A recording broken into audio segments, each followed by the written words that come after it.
오늘 하나님께 주신 말씀 잠언 24장 23절부터 34절입니다. 구약성경 938쪽입니다. 잠언 24장 23절부터 34절입니다. 이것도 지혜로운 자들의 말씀이라. 재판할 때 낯을 보아 주는 것이 옳지 못하니라. 악인에게 네가 옳다 하는 자는 백성에게 저주를 받을 것이요 국민에게 미움을 받으려니와 오직 그를 견책하는 자는 기쁨을 얻을 것이요 또 좋은 복을 받으리라. 적당한 말로 대답함은 입맞춤과 같으니라. 내 일을 밖에서 다스리며 너를 위하여 밭에서 준비하고 그 후에 네 집을 세울지니라. 너는 까닭없이 내 이웃을 쳐서 증인이 되지 말며 네 입술로 속이지 말지니라. 너는 그가 내게 행함같이 나도 그에게 행하여 그가 행한 대로 그 사람에게 갚겠다 말하지 말지니라. 내가 게으른 자의 밭과 지혜 없는 자의 포도원을 지나며 본즉 가시덤불이 그 전부에 퍼졌으며 그 지면이 거친 풀로 덮였고 돌담이 무너져 있기로 내가 보고 생각이 깊었고 내가 보고 훈계를 받았노라. 네가 좀 더 자자 좀 더 졸자 손을 모으고 좀 더 누워있자 하니 네 빈궁이 강도같이 오며 네 곤핍이 군사같이 이르리라. 아멘. 할렐루야. 새롭게 시작하는 이번 한 주간도 기도하는 여러분들의 삶 가운데 하나님의 크신 은혜와 능력이 도와주시길 주의 이름으로 축원합니다. 온라인으로 함께 예배드리고 계신 김종원 장로님, 박정순 권사님, 이성배 권사님, 김건욱 권사님, 안친환 권사님, 안명기 권사님, 정정희 집사님, 박성준 집사님, 한기옥 장로님, 이미경 권사님, 김성자 권사님, 정봉 권사님, 김효옥 권사님 주님의 이름으로 축복합니다. 이제 어제까지 이제 30가지에 더하여진 지혜에 대한 말씀을 나눴고요. 오늘 본문의 말씀은 그 이후에 이제 몇 가지 더 지혜로운 말씀들이 이제 추가가 되어진 24장의 말씀을 또 이제 함께 나누려고 합니다. 요즘 그 AI 시대라는 단어, AI 인공지능에 대한 이야기들을 우리가 여러 차례 많이 접하게 됩니다. 뉴스에서도 나오고 자율주행 자동차, 운전사 없이 운전하는 사람이 없는데 차가 알아서 운전을 하는 것, 여러 가지 일들, 우리가 이제 인터넷에 어떤 질문을 던져주면 거기에 대한 답을 사람이 입력하는 것이 아니라 컴퓨터가 스스로 생각을 해서 자료들을 모아서 대답을 해주는 이런 시대에 우리가 이제 살아가고 있습니다. 문제는 입력된 대로만 움직인다면 문제가 없을 텐데 영화 같은 데 등장하는 내용들을 보면 이 컴퓨터가, 기계가 자기 나름대로의 판단과 생각을 하게 된다라는 좀 무서운 내용들을 다루는 영화들이 등장을 했습니다. 그렇게 된다면 좀 혼란스러운 일들이 벌어질 수 있겠죠. 우리가 보편적으로 가지고 있는 원칙과 기준이 있는데 그걸 벗어나는 일들이 일어날 수 있게 되리라라는 그런 추측들이 나올 수가 있습니다. 바꿔서 우리가 생각해 보면 하나님의 말씀을 우리에게 주신 것은 그 말씀을 우리의 마음에 새기고 컴퓨터에 입력하듯이 그걸 우리의 마음에 새기고 그 새겨주신 말씀대로만 살면 되는 거지 않습니까? 하나님께서 아담과 하와를 에덴에 살게 하셨습니다. 낙원에 살게 하셨죠. 그리고 하나님께서 말씀해 주셨습니다. 네 마음대로 다 해라. 다 네 거다. 그런데 동산 중앙에 있는 선악을 알게 하는 나무 열매는 먹지 마라. 먹으면 죽는다. 이게 하나님께서 아담과 하와에게 주신 명령이죠. 그렇게 입력해 주신 겁니다. 그런데 사람이 어떻게 됩니까? 하나님이 입력해 주신 대로 말씀하신 그 기준에서 벗어나게 됐다라는 거죠. 왜 그렇습니까? 자기의 욕심이 들어가게 됐다라는 겁니다. 오늘도 우리가 세상적인 욕심을 가지게 되면 하나님의 말씀에서 떠날 수밖에 없습니다. 말씀을 벗어날 수밖에 없다라는 거죠. 열심히는 사시되 세상의 욕망을 가지고 살아가지는 말아야 된다는 겁니다. 우리의 삶의 기준은 하나님의 말씀입니다. 여기서 절대 우리가 벗어나서는 안 된다. 우리가 그 전제를 가지고 오늘 우리가 살아가야 되는데요.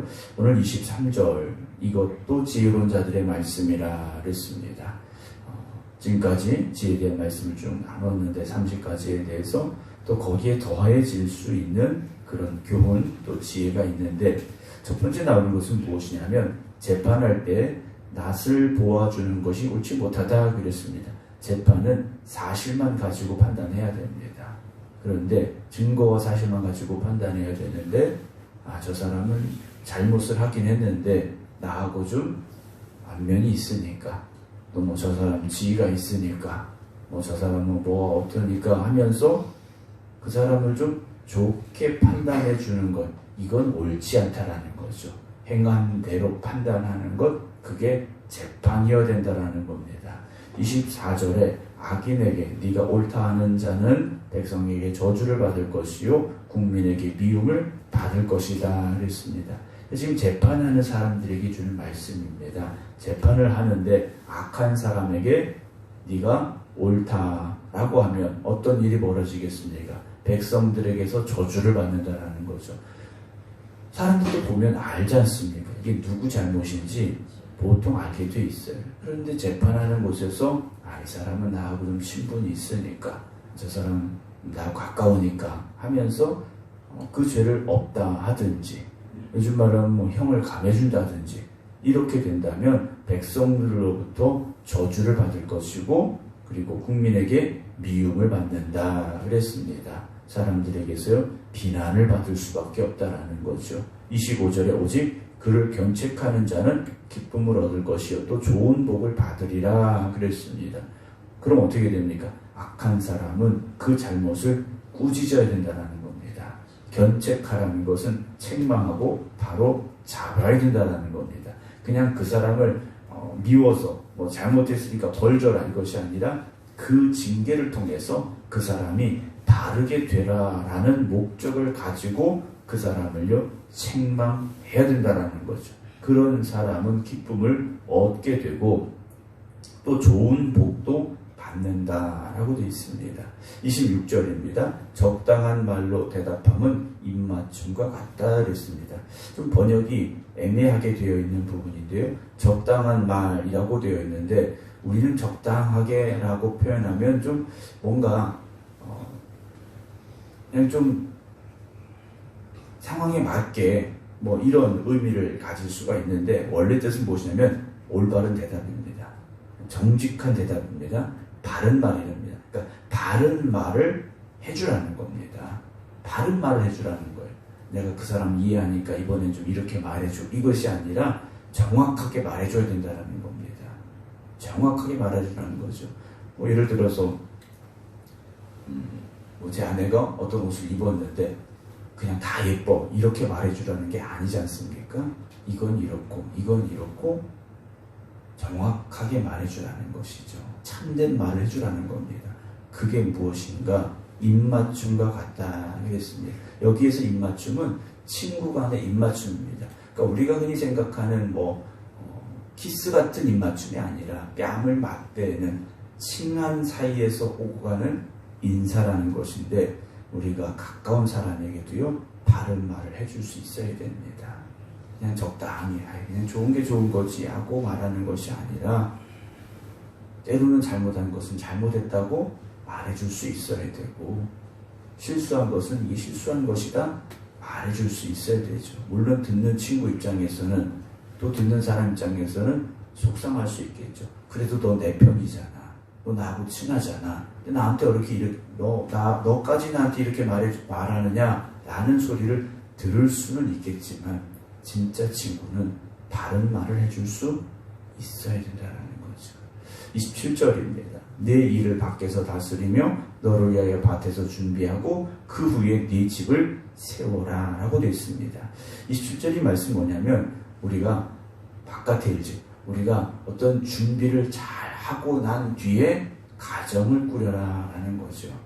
그냥 무턱대고 가정을 꾸리는 것이 아니라, 요즘 말하면 무턱대고 결혼하는 것이 아니라 어떤 삶의 준비를 마치고 가정을 꾸릴 수 있어야 되지 일에 전후가 있다라는 말씀일 겁니다. 28절입니다. 너는 까닭없이 네 이웃을 쳐서 증인이 되지 말며 네 입술로 속이지 말라 그랬습니다.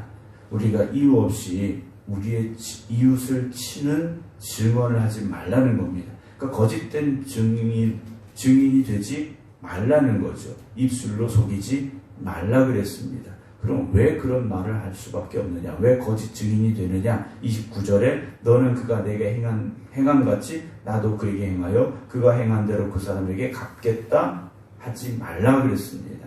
그 사람이 나한테 한 대로 내가 똑같이 해줘야지. 내가 당한 대로 갚아줘야지. 그런 마음을 갖지 말라는 겁니다. 근데 우리의 마음은 어떻습니까? 당한 것보다 더 해주고 싶은 마음이 있다는 거죠. 그러나 우리가 다른 사람들로부터 어떤 속상한 일을 당했을지라도, 좀 기분 나쁜 일이 있었을지라도 똑같이 해줘야지, 갚아줘야지, 이런 마음은 갖지 말라는 겁니다. 왜냐, 우리도 그 사람같이 똑같은 사람이 될 수밖에 없다라는 거죠. 그 사람처럼 악한 사람이 될 수밖에 없고 거짓된 말을 하는 일들도 생길 수 있기 때문이라는 겁니다. 아니에요 목사님, 그 사람 나한테 이렇게 했으니까 나도 이렇게 해줘야 속이 풀리죠 라는 생각은 버려야 되고요. 하나님께 맡기시고 기도하시기 바랍니다. 하나님이 반드시 갚아주십니다. 30절입니다. 내가 게으른 자의 밭과 지 없는 자의 포도원을 지나며 본즉 가시덤불이 그 전부에 퍼졌으며 그 지면이 거친 불로 덮였고 돌담이 무너져 있기로. 그러니까 길을 가는데, 오늘 우연히 길을 가는데 밭을 하나 이렇게 봤습니다. 포도원을 봤는데 게으른 자의 밭 그리고 지 없는 자의 포도원을 지나면서 봤어요. 그러니까 이 사람은 게으른 사람이 하는 밭입니다. 이 사람은 지 없는 사람이 하는 포도원입니다 라고 들은 건 아닐 것 같습니다. 알고 지났는지 잘 모르겠습니다. 어쨌든 가시덤불이 그 전부에 퍼졌으며 그 지면이 거친 불로 덮였고 돌담이 무너져 있는 걸 이제 보게 됐죠. 그래서 이 지혜자가 생각을 하는 겁니다. 32절에 내가 보고 생각이 깊었고 내가 보고 훈계를 받았는데 어떤 것을 깨닫게 되었느냐? 33절 네가 좀 더 자자, 좀 더 졸자, 손을 모으고 좀 더 누워있자 하니 네 빈궁이 강도같이 오며 네 곤핍이 군사같이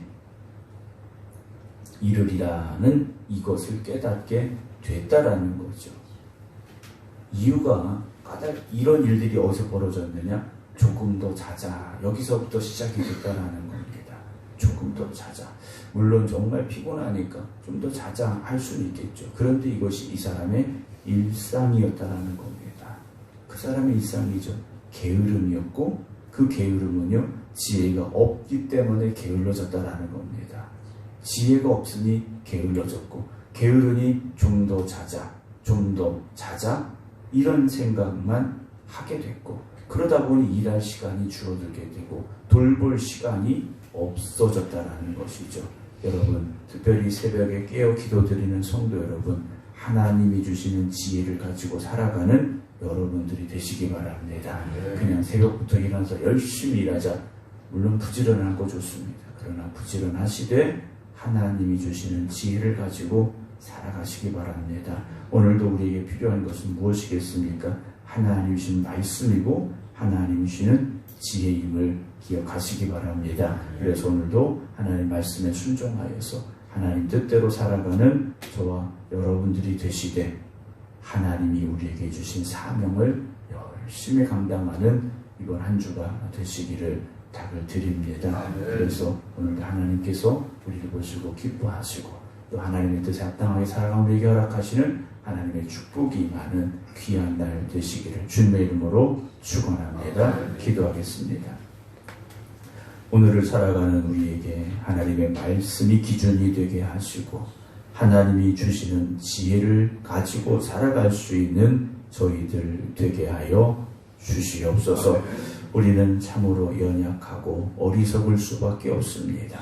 세상의 삶을 살아가는 저희들이 세상 사람들처럼 살아가고 있음을 보게 됩니다. 그러나 오늘도 이 새벽 깨어 기도하며 하나님의 은혜를 사모하고 하나님 주는 지혜를 간구하오니 오늘을 살아갈 지혜를 더하여 주시옵시고 오늘을 살아갈 힘과 능력을 더하여 주시옵소서.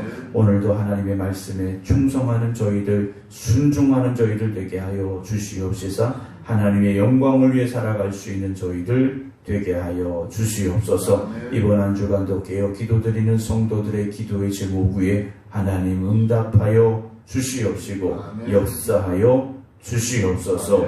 이제는 우리 주 예수 그리스도의 은혜와 아버지 하나님의 극진하신 사랑하심과 성령님의 감동 감화 교통하심이 하나님 우리에게 지혜를 더하여 주시옵소서. 기도드리는 모든 성도들 위해 이제부터 영원토록 함께 하시기를 간절히 축원하옵나이다. 아멘.